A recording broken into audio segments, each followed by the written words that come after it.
A uma série nova. O título desta série, como já anunciei ao longo da semana, é Casamento, Dinheiro e Sexo. Hoje é parte 1, Casamento, Dinheiro e Sexo.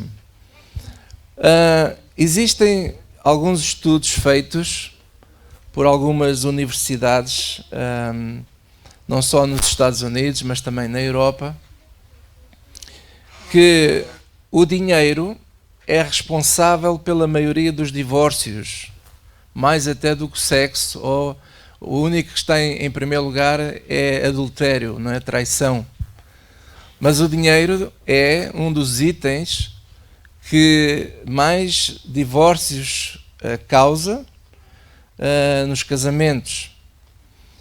E este item é um item que, tanto pelo lado da escassez ou pelo lado da abundância, os problemas surgem.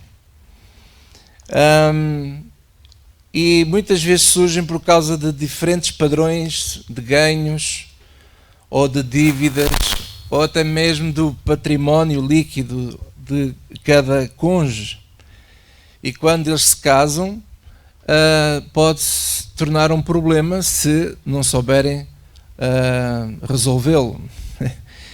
Então hoje, nesta lição de hoje, vamos abordar o lado do dinheiro, porque é um lado importante, e quero usar este tempo de ensino para trazer alguns alertas, algumas ideias, fazer refletir, fazer pensar nas coisas.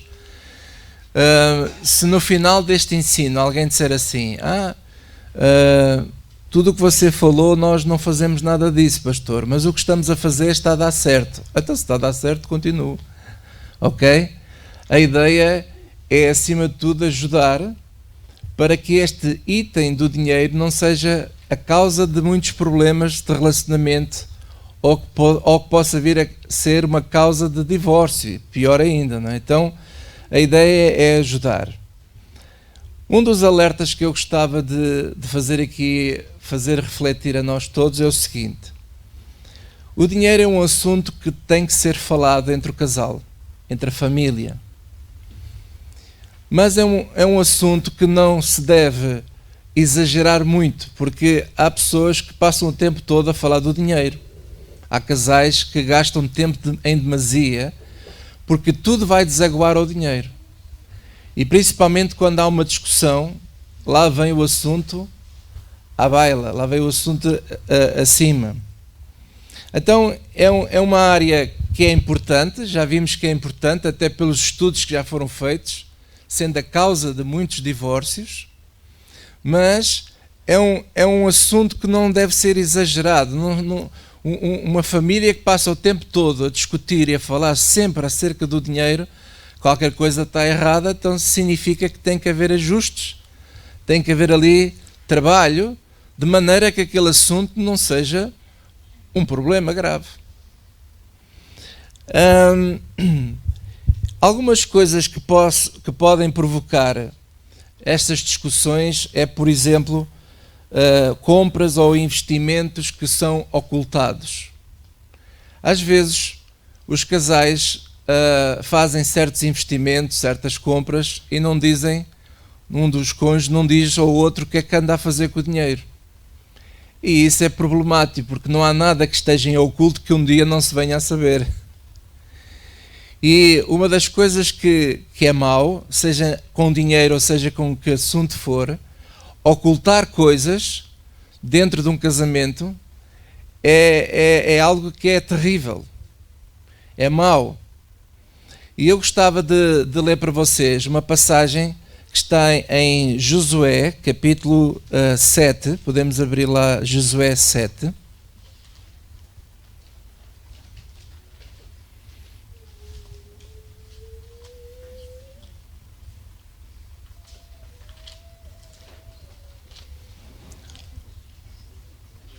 Josué capítulo 7,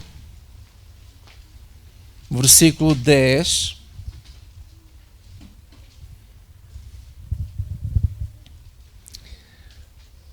E diz assim o versículo 10: Então disse o Senhor a Josué: Levanta-te, porque estás prostrado assim sobre o teu rosto. Olha para mim. Josué estava muito desanimado. Ele estava prostrado sobre o seu rosto. Ele estava com vontade de sei lá o quê. E porquê que ele estava desanimado? Porque a história de Josué é interessante, porque ele foi o sucessor de Moisés. E ele herdou, digamos assim, uma tarefa muito pesada. Ele passou a liderar aquele povo. E Josué entrou na terra prometida juntamente com o povo que acreditou que poderia entrar. E uma das coisas que Deus prometeu é que Deus seria com Josué e que Deus estaria com ele para conquistar aquela terra prometida. Imagina o que é Deus falar consigo, não é? Por exemplo, estou ali a olhar para o Pedro, para a família, não é? E Deus fala ao Pedro: Pedro, eu estou contigo todos os dias da tua vida. Onde quer que tu fores, eu estou lá. Tu vais vencer tudo e todos. Quem é que gostaria de ouvir assim Deus a falar? Mas Deus falou para Josué assim. Só que, entretanto, numa das batalhas dentro da terra prometida, da cidade de Ai, já vamos ver aqui alguns pormenores, que era uma cidade até com um número de habitantes muito reduzido, era uma cidade onde a maior parte dos habitantes eram mulheres, crianças, tinha poucos homens, e aparentemente seria uma batalha muito fácil de vencer. E não é que o exército que foi enviado para derrotar aquelas pessoas, para eles tomarem posse daquela cidade, não é que eles foram vencidos por aquele grupo minoritário. Então Josué estava desanimado, ele estava triste, ele estava prostrado, como diz aqui, prostrado. Então Deus falou-lhe: Josué, levanta-te, porque estás prostrado assim sobre o teu rosto? Levanta-te. E ele podia estar a pensar: mas levanta-me porquê? Tu disseste que onde quer que eu fosse, tu estavas comigo e que me davas vitória, e aqui não tive vitória. Porquê é que eu não tive vitória? E Deus disse-lhe, no versículo 11, Israel pecou e até transgrediram o meu concerto que lhes tinha ordenado, e até tomaram do anátema, e também furtaram, e também mentiram, e até debaixo da sua bagagem o puseram. Uau! O que é que aconteceu aqui? Para resumir uma história muito, muito bonita, interessante, o que aconteceu foi que, quando eles foram para a batalha de Jericó, foi dado instruções por Deus que eles não tomassem despojos nenhuns. Mas houve um tipo, uma pessoa chamada de Acã, que ele desobedeceu, e por causa daquela pessoa, daquela família, daqueles que estavam com ele, aconteceu que Deus viu isso como um pecado, como uma transgressão, e por causa dessa transgressão, os filhos de Israel não conseguiram vencer aquela cidade de Ai, que era tão pequenina, era tão fácil aparentemente. E vocês, se lerem a história toda lá depois em casa, vocês vão ver que Josué, não é? Porque Deus falou-lhe que Israel pecou, mas Deus não foi específico. Deus não diz assim, foi o fulano tal que pecou. Não. O Josué teve que ir trabalhar, teve que procurar, teve que saber o que é que estava a passar. E o que eu quero aqui referir era o seguinte: quando há coisas ocultas, quando as coisas não são claras num relacionamento, surgem problemas. Deus não trabalha no oculto. Deus é luz. Jesus é a luz deste mundo. Deus não trabalha nas trevas, apesar de que Ele é o Senhor de tudo e de todos. Mas o mundo das trevas não é o mundo onde Deus abençoa. Deus abençoa no mundo da luz, no mundo da verdade. E isto é muito importante, porque quando as pessoas mentem, quando as pessoas são falsas, quando as pessoas ocultam, isso traz graves problemas para a família, para uma empresa, para uma igreja, para o que é que seja da nossa vida, nos nossos relacionamentos. Coisas em oculto é pecado e traz problemas graves, e por isso nós perdemos batalhas da nossa vida. Sabe porquê? Porque ocultamos coisas. E estes estudos que foram feitos por algumas universidades dizem que, por exemplo, e é interessante que quando os casais lidam com a questão financeira de um modo dúbio, quando eles não são claros, quando há coisas escondidas, quando as pessoas compram coisas e oferecem coisas a pessoas e não contam ao outro o que é que estão a fazer com o dinheiro, isso traz graves problemas depois. Isso é como gangrena. As pequenas raposinhas estragam o quê? A vinha.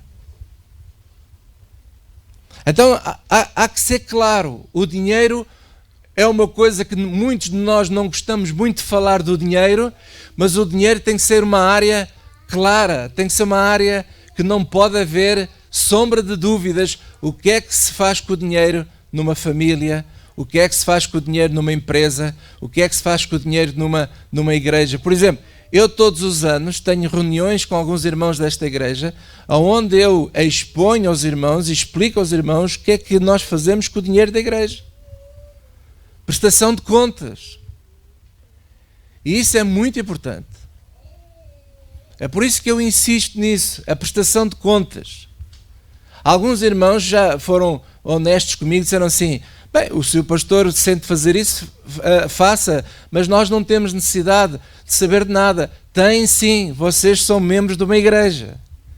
Vocês têm que saber o que é, as dádivas, o dinheiro que vocês dão para a igreja, o que é que nós andamos a fazer com ele. Será que o pastor está a enriquecer? Comprou alguma mansão em Miami às escondidas? O que é que está a acontecer com a igreja? Com as finanças da igreja? E é importante que seja tudo claro. As pessoas não estão habituadas a lidar com a honestidade na questão do dinheiro. Mas o dinheiro é espiritual. Apesar de ser uma matéria, é muito espiritual. O modo como nós lidamos com o dinheiro, porque nós sempre damos dinheiro, o nosso dinheiro sempre está naquilo que mais nós amamos. Tem a ver com o coração. É espiritual. Então, cuidado com dívidas em oculto.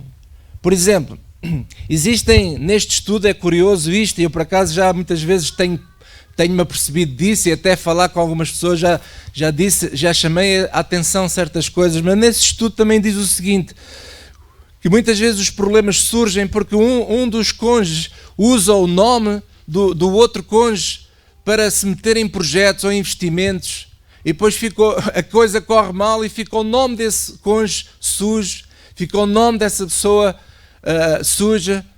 Nós nunca podemos usar os dados do nosso cônjuge sem autorização dele. Por isso é que as coisas têm que ser claras. O cuidado que tem que haver nesse aspecto, irmãos, é muito importante. Então o que é que nós podemos sugerir? O que é que se pode sugerir? O que é que a Bíblia pode sugerir? Bem, a Bíblia sugere que nesse aspecto tudo tem que trazer à luz, tem que haver claridade, tem que haver honestidade, tem que haver verdade. Tem que haver, acima de tudo, diálogo. Porque às vezes o problema está na falta de diálogo. Falta de conversar sobre os assuntos.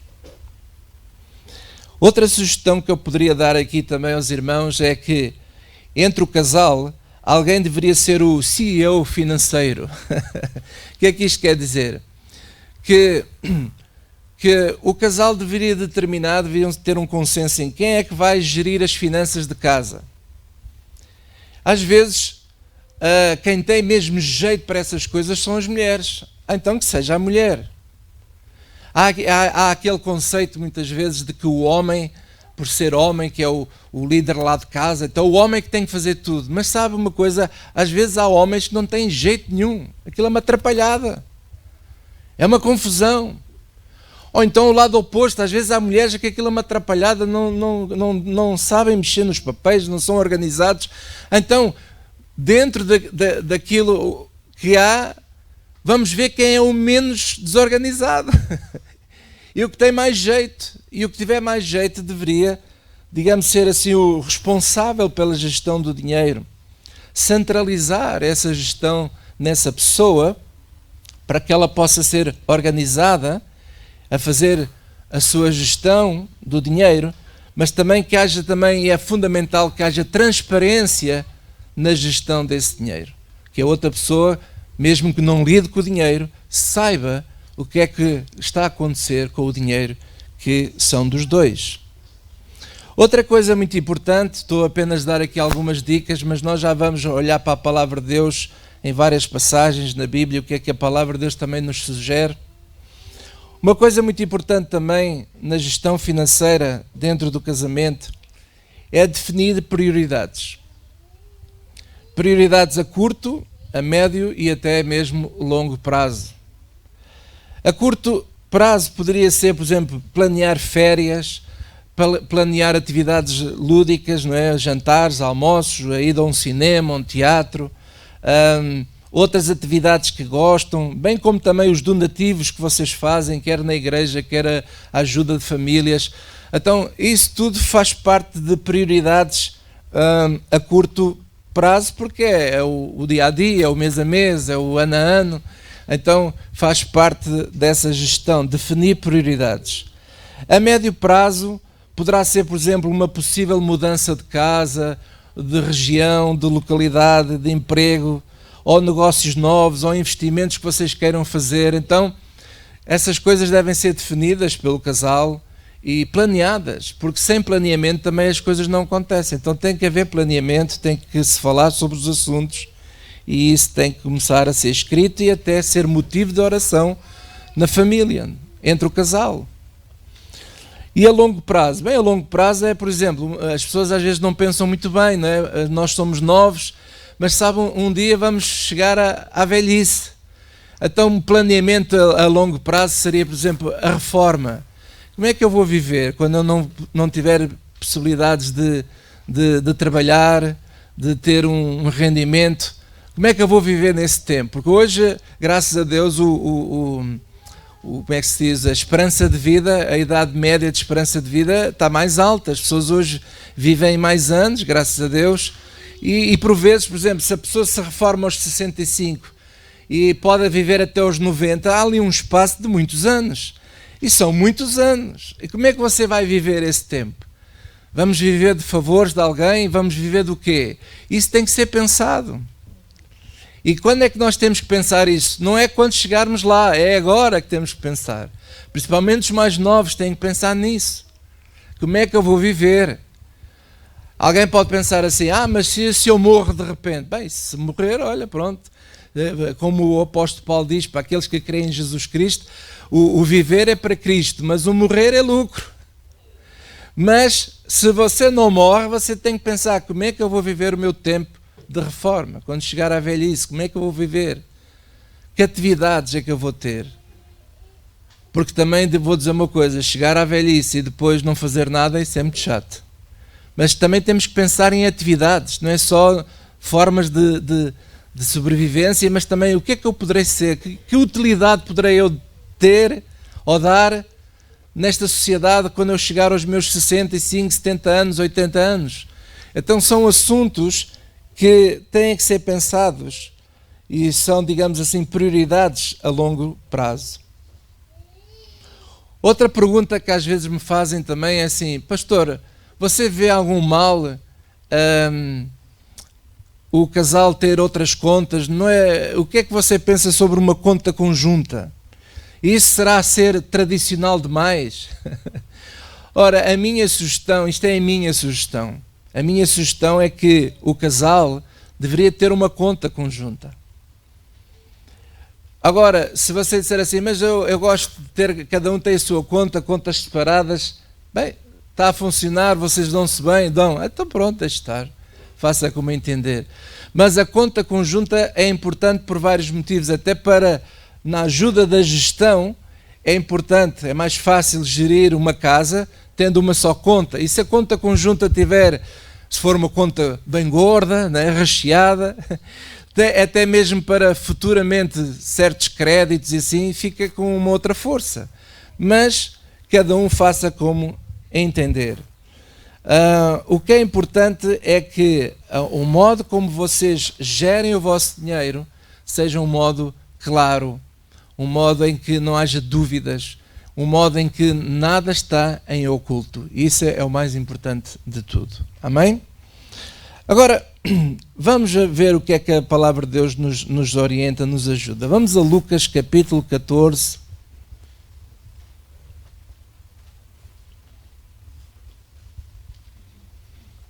Alguém pode arranjar um copo de água?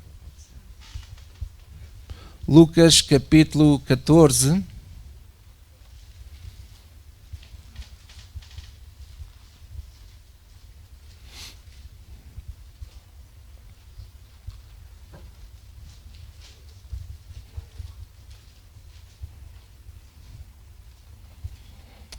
Uma das coisas que eu vejo no discurso de Jesus Cristo é acerca da prudência. A área financeira é uma área muito sensível. Obrigado, Jéssica. É uma área muito sensível, a área financeira. E em todas as áreas da nossa vida, Jesus sempre nos recomenda prudência. E ele diz aqui a certa altura, no versículo 28, pois qual de vós, querendo edificar uma torre, não se assenta primeiro a fazer as contas dos gastos, para ver se tem com que acabar? Para que não aconteça que depois de haver posto os alicerces, e não a podendo acabar, todos os que a virem comecem a escarnecer dele, dizendo, este homem começou a edificar e não pôde acabar. E depois ele ainda diz mais, ou qual é o rei que indo à guerra a pelejar contra outro rei, não se assenta primeiro a tomar conselho sobre se com 10.000 pode sair ao encontro do que vem contra 20.000. De outra maneira, estando o outro ainda longe, manda embaixadores, pede condições de paz. Irmãos, é interessante que, ao contrário que algumas pessoas pensam, Jesus não era, desculpa a expressão, ele não era nenhum maluco, não era nenhum doido, ele não era um desvairado, nem era assim uma pessoa assim, tipo assim, isto é tudo pela fé, aleluia. Não. Jesus planeou muito bem tudo. Ele começa o seu ministério só aos 30 anos e ele estudou, se preparou, porque nós vimos também, há relatos que na infância dele, ele falava das coisas do Pai no templo e as pessoas ouviam-no e ficavam admirados com ele. Portanto, há ali uma preparação. Jesus estudou as Escrituras. Jesus estudou. A Bíblia fala, agora há uma passagem, não me lembro onde, talvez a Célia me possa ajudar ou alguém que possa ajudar. Ele diz que ele aprendeu tudo. Ele aprendeu como qualquer um de nós. Ele aprendeu, ele cresceu a aprender. E diz que ele crescia em sabedoria e em conhecimento. Então, Jesus se preparou para aqueles 3 anos que foram curtos, mas foram muito poderosos. E no seu discurso nós sempre vemos Jesus a agir de uma maneira, a certa altura ele dizia assim, sede simples como as pombas, mas prudentes como as serpentes. Então tem que haver o quê na gestão de dinheiro? Prudência. Prudência nos investimentos, prudência no modo como você investe, como você quer entrar para um negócio, o que quer que seja, tem de haver prudência. E eu acho interessante essa questão. Agora vamos a Provérbios capítulo 6. Lucas 2, deixa lá ver aqui então, vamos lá, Lucas 2, versículo 52, exatamente. Eu acho esta passagem absolutamente linda, que diz assim, e crescia Jesus em sabedoria, e em estatura, e em graça para com Deus e os homens. Olha, é o que nós todos precisamos.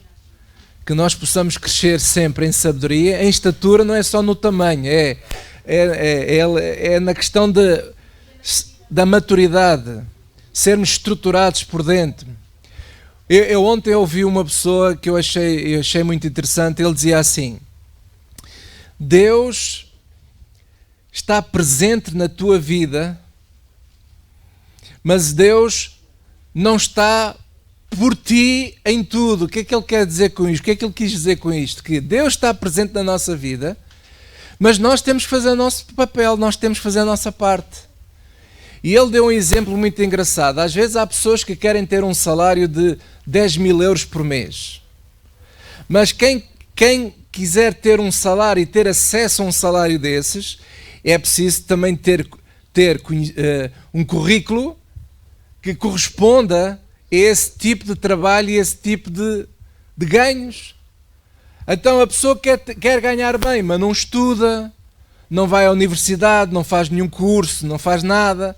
Mas ele quer porque eu sou um filho de Deus, eu oro a Deus, tudo o que eu orar o Senhor me dá. Bem, isso é loucura.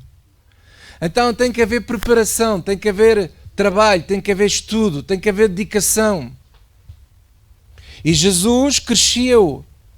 Ele crescia em sabedoria, em estatura e em graça para com Deus e os homens, que isto é outra coisa que só Deus pode dar. Porque a graça não se compra, é uma dádiva de Deus. E Deus dá a quem Ele decide dar. Porque nem toda a gente tem esta graça de Deus diante dos homens. E a graça de Deus diante de Deus e dos homens é aquela coisa que abre portas onde elas estão fechadas. Abre caminhos onde eles estavam bloqueados. E é muito importante isto. Eu acho fantástico aqui este versículo. E esta é uma sugestão da palavra de Deus para nós todos, que nós possamos priorizar a nossa vida com Deus.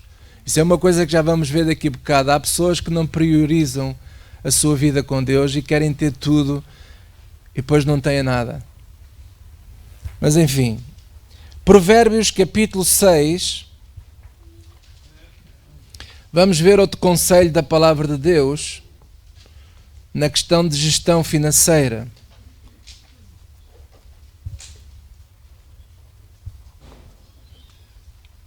Provérbios 6, versículo 1.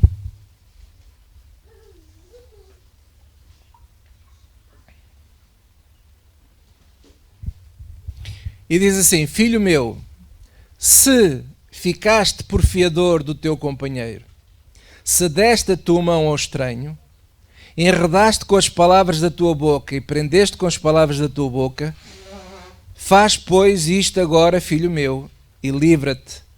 Pois já caíste nas mãos do teu companheiro, vai, humilha-te, importuna o teu companheiro, não dês sono aos teus olhos, nem repouso às tuas pálpebras. Livra-te como a gazela da mão do caçador e como a ave da mão do passarinheiro.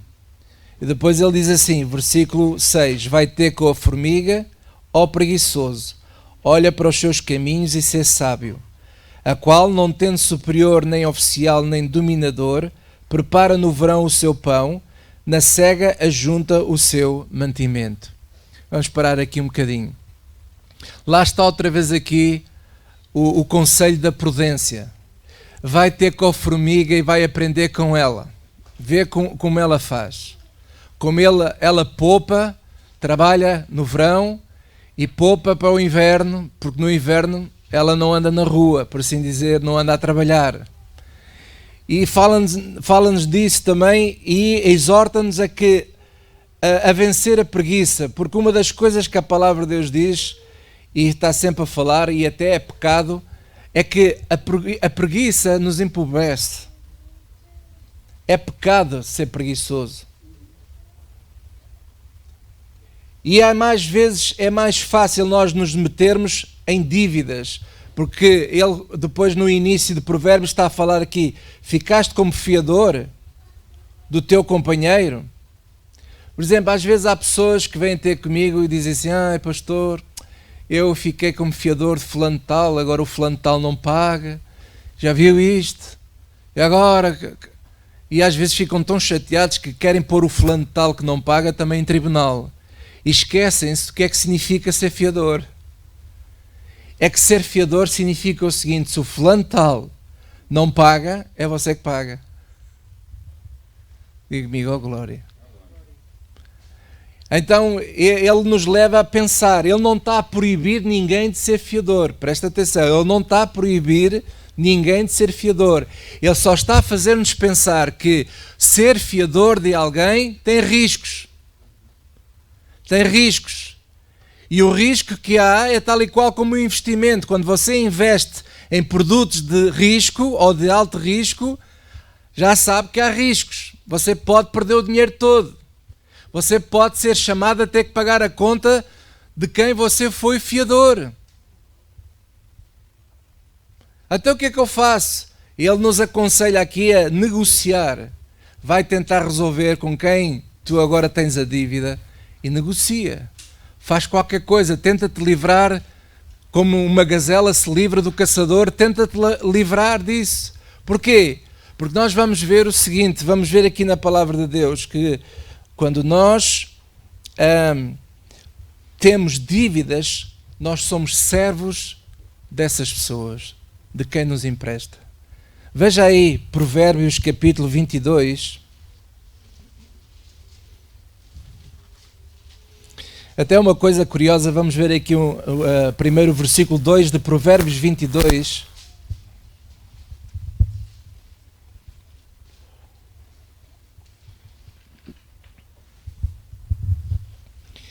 Diz assim: o rico e o pobre se encontram e todos os fez o Senhor. Ora, ser rico e ser pobre nem é bom nem é mau, porque Deus criou a todos. Às vezes há pessoas, na verdade é que todos nós gostaríamos de ser ricos. Ninguém quer ser pobre, mas Deus criou os pobres também. O ser pobre não significa que você não tenha com que comer ou que Deus não supra as suas necessidades. O ser pobre por vezes é a incapacidade de você fazer a vida do rico. E todos nós dizemos, mas eu quero ser como aquele. Aquele ali é que tem tudo que é bom. Então, ser rico ou ser pobre não tem mal nenhum, porque Deus criou todos. Agora, onde é que está o mal? Vem a seguir, veja aí o versículo 7. O rico domina sobre os pobres, não é porque eles são pobres. É por causa do que vem a seguir. E o que toma emprestado é servo do que empresta. O grande problema, por exemplo, da nossa nação, de Portugal, Portugal tem uma dívida enorme, uma dívida pública enorme, é que nós estamos sempre nas mãos dos credores. Daí que há muitos anos Portugal já perdeu a sua soberania. Há muito tempo. Porque normalmente é assim, lá está, por tudo o dinheiro responde. E o dinheiro acaba por ser uma ferramenta do poder. Quem tem dinheiro tem poder. E a nação portuguesa está nas mãos de quem? Dos credores que ditam a nós o que é que nós temos que fazer, infelizmente. Por isso é que muitas coisas não se fala aí. Andamos todos aqui entretidos com o Covid, só falam de Covid todos os dias, quando os verdadeiros assuntos que podem mudar uma nação não está a ser falado. Mas infelizmente nós estamos dominados por quem? Por quem tem dinheiro. Então, um dos grandes conselhos da palavra de Deus é o seguinte: se nós conseguirmos viver sem contrair dívidas, meus amados, é o ideal. Façamos todos um esforço, quanto menos dívidas tivermos, melhor é. Agora, existem dois tipos de dívida. Aquela dívida em que você paga todos os meses e é certinho, e você está a pagar, muito bem. Mas quando nós começamos a olhar para o nosso orçamento e começamos a pensar assim, eu quero mais isto, eu quero mais aquilo, e você começa a viver acima daquilo que você pode, você vai contraindo cada vez mais dívida e vai chegar uma altura que você fica maniatado. E o Senhor Jesus não nos quer maniatados, por isso é que Ele diz assim, vai fazer as contas primeiro. Senta-te a fazer as contas. Se podes ou não podes comprar mais isto ou aquilo, se podes ou não podes entrar mais naquele assunto. Estes são os conselhos da palavra de Deus. Amém? 1 de Coríntios 7.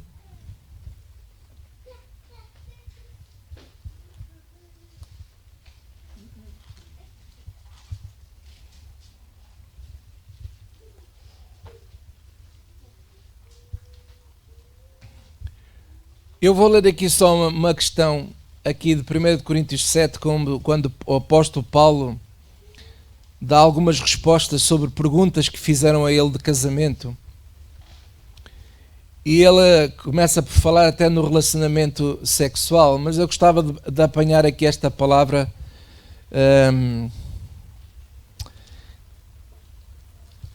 Deixa-me cá ver. Aqui o versículo 5. Ele está a falar do relacionamento sexual e a certa altura diz assim, o versículo 5, digam todos comigo, não vos defraudeis um ao outro. Não defraudeis um ao outro. E eu quero aproveitar esta palavra, voltando àquela questão outra vez daquilo que às vezes as pessoas têm em oculto.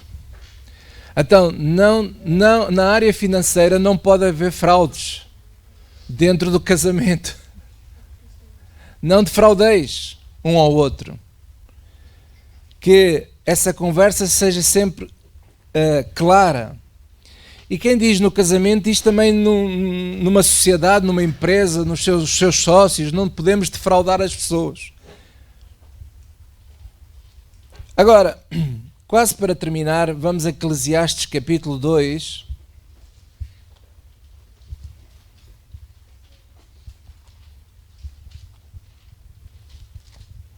E aqui queria entrar numa área mais ainda, aliás, tudo é espiritual, mas quero entrar numa área muito importante. E Eclesiastes capítulo 2,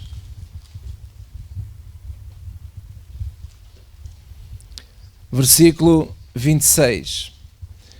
Eu encorajo, se vocês puderem e tiverem tempo, de ler o livro de Eclesiastes, e o início dos primeiros capítulos é interessante, porque este rei Salomão, diz ele que tinha experimentado de tudo para se sentir feliz.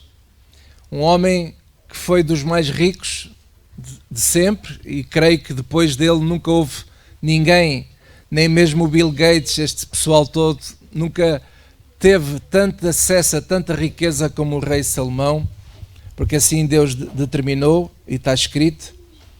Mas no versículo 26 ele diz algo que para mim é das coisas mais preciosas que eu gostava de deixar para vocês.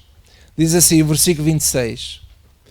Porque ao homem que é bom diante dele, dá Deus sabedoria e conhecimento e alegria. Digam comigo, sabedoria, conhecimento e alegria.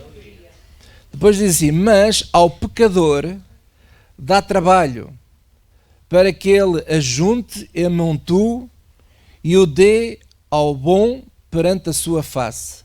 Também isto é vaidade e aflição de espírito. À primeira vista que eu vejo aqui, dá a sensação que trabalhar é mau. Ou que amontoar ou poupar que é mau.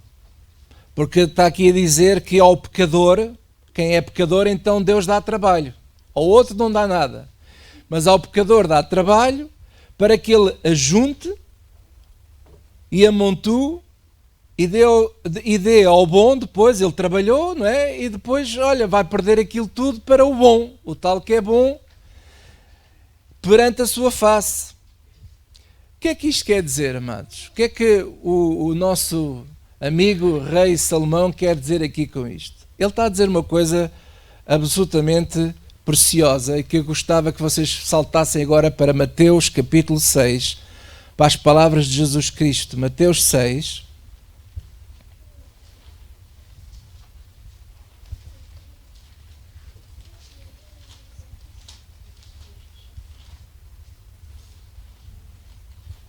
Versículo 19.